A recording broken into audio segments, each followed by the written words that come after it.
पैसा बोलता है, पर क्या पैसा आपको किसी देश की सिटीज़नशिप भी दिला सकता है?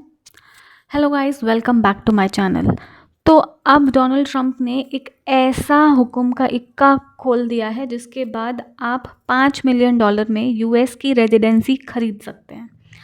जी हाँ, अब यूएस ने एक और प्रपोज़ल सामने रखा है और वो अपने एग्जिस्टिंग EB-5 इमिग्रेंट वीज़ा को रिप्लेस कर रहा है अपने गोल्ड कार्ड के साथ में।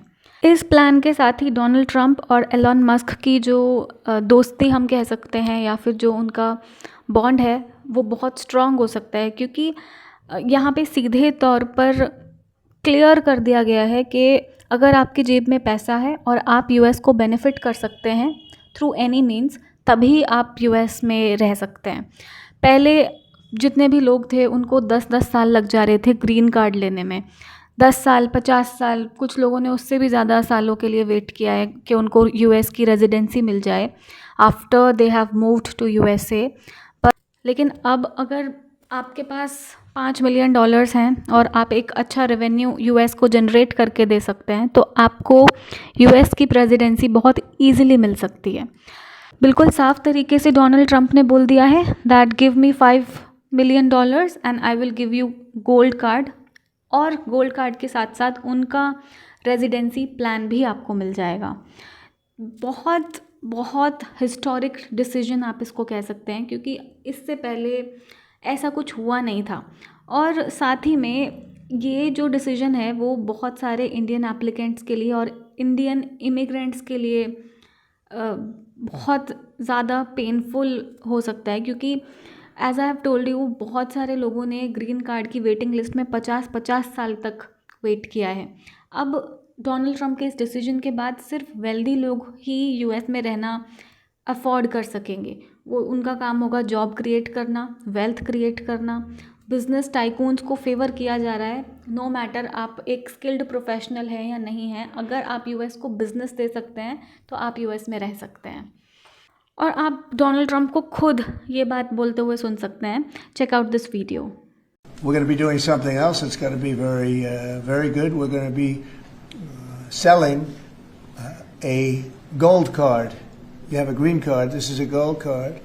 We're going to be putting a price on that card of about $5 million, and that's going to give you green card privileges plus.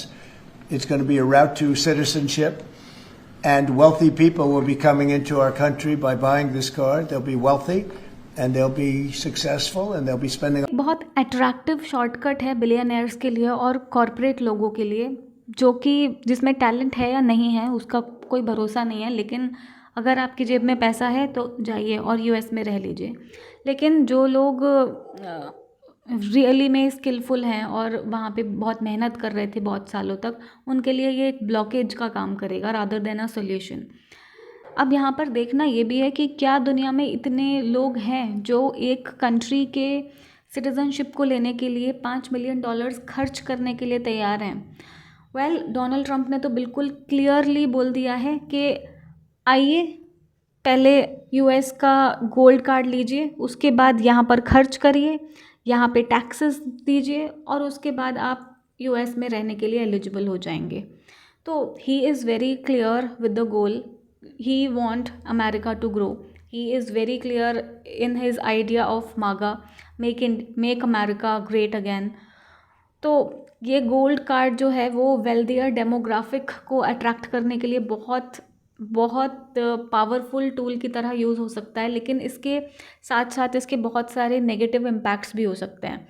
अब देखिए, जो इससे पहले EB-5 रूट था जिसको रिप्लेस करने की यहाँ पे बात की जा रही है, वो 1990 में स्टार्ट किया गया था और इसका एम था यूएस की इकोनॉमी को किसी तरीके से स्टेबलाइज करना और यूएस में फॉरेन इन्वेस्टमेंट को अट्रैक्ट करना।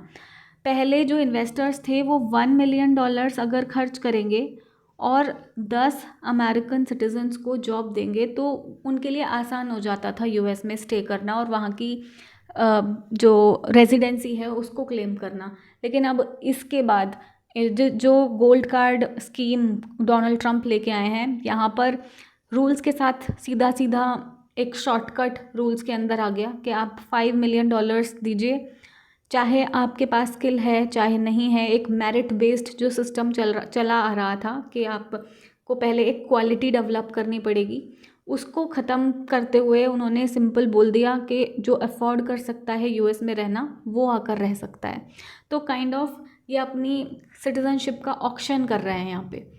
लेकिन बट यहाँ पर एक बात बिल्कुल क्लियरली समझने वाली है कि जो लोग अफोर्ड नहीं कर सकते और अपने ट्रेडिशनल एम्प्लॉयमेंट बेस्ड जो कार्ड है, ग्रीन कार्ड है, उससे स्टिक करना चाहते हैं, वो लोग अभी भी स्टिक कर सकते हैं। जो भी EB1, EB2, EB3, H1B visa, वो सभी वीज़ाज़ अभी भी ऑप्शन ओपन रहेगा लोगों के लिए।